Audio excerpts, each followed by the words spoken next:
How to handle a shy kitten, essential tips for new cat owners. When you bring a shy kitten into your home, making him friendly becomes a very important and challenging task. You can make your shy kitten more friendly by following some steps.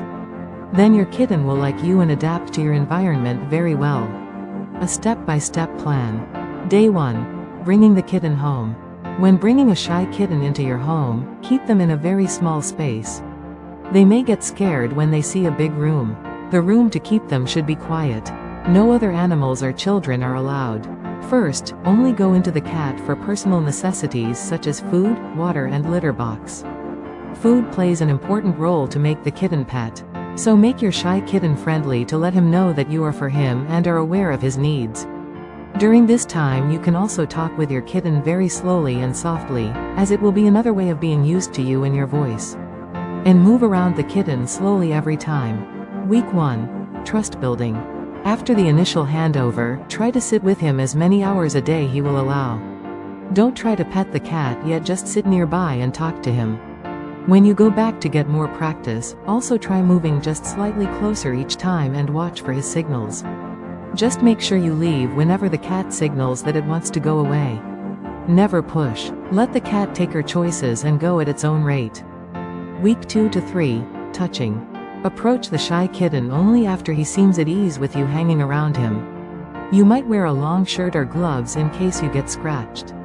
At first, when you begin to make a move at the kitten, then move your hand very slowly, letting it smell on your hand before touching him, her.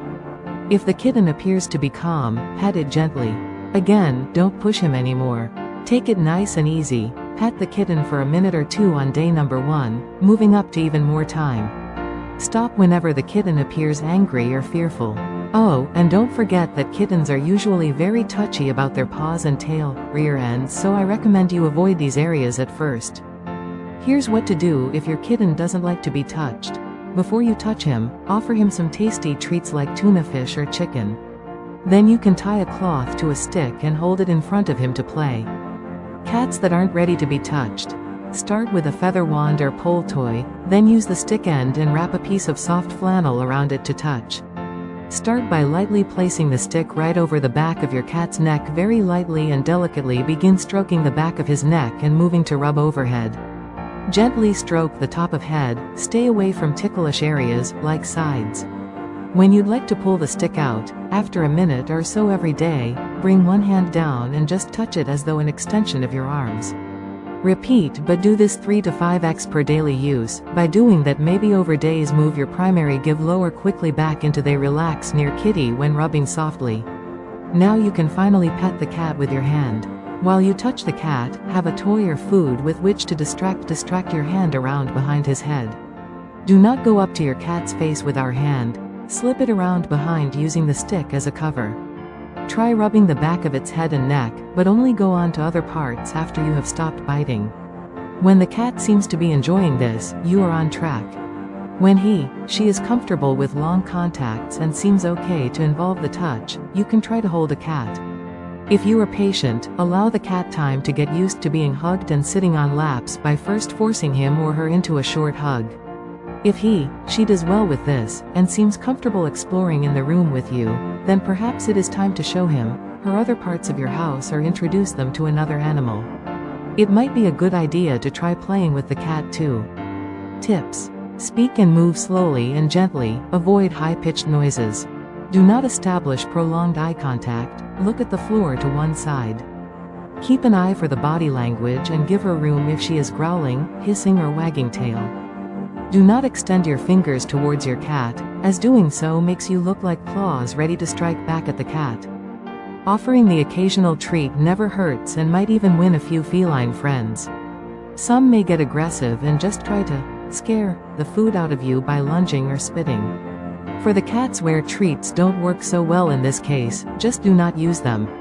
Begin with food you can place at the front of her space, from hand-feeding kibble or small pieces of cooked deli meat to bits for tuna.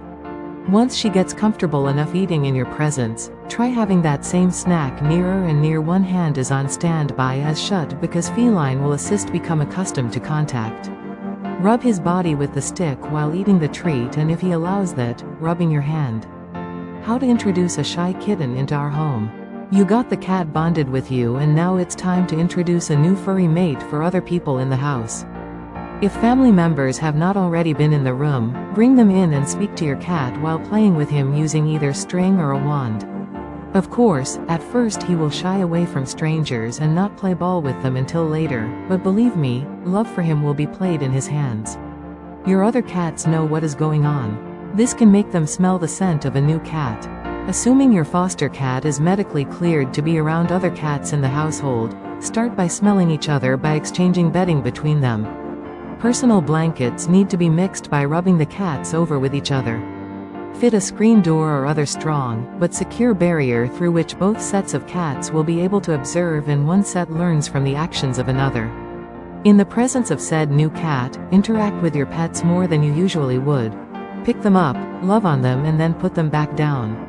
Allow the new cat to watch your cats and how much they love this.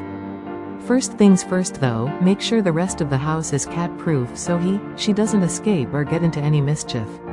Choose where the cat may roam and which rooms will remain closed, since it can become overwhelmed at having access to all areas of the house in one go. To start with, he will be branching out through the rest of the house to check it all out for alternative spots. When he has gone back to his room or is in some other, safe spot, where you keep him, work with him during that time. It goes hand in hand with taming and socializing.